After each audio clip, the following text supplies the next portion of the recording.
آج سے 100 سال بعد ہم سب اپنے رشتہ داروں اور دوستوں کے ساتھ زیر زمین ہوں گے اور اجنبی ہمارے گھروں میں رہیں گے اور ہماری جائیداد غیر لوگوں کی ملکیت ہوگی۔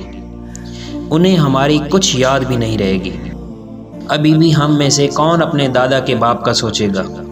ہم اپنی نسلوں کی یاد میں تاریخ کا حصہ بن جائیں گے۔ جب لوگ ہمارے نام اور شکلیں بھول جائیں گے، 100 سال میں کئی اندھیرے اور ٹھہراؤ آئیں گے، تب ہمیں اندازہ ہوگا کہ دنیا کتنی معمولی تھی اور سب کچھ اور دوسرے سے زیادہ پا لینے کے خواب کتنے نادان اور خسارے کی سوچ کے حامل تھے۔ اور ہم چاہیں گے کہ اگر ہم اپنی ساری زندگی نیکیاں سمیٹتے اور نیکیاں کرتے ہوئے گزاریں تو وہ موقع آج ہمارے پاس خوش قسمتی سے موجود ہے۔ ابھی زندگی باقی ہے۔ غور کریں اور خود کو بدلیں۔ اے اللہ ہمیں ہدایت دے۔ اے اللہ ہمارا انجام اچھا کر۔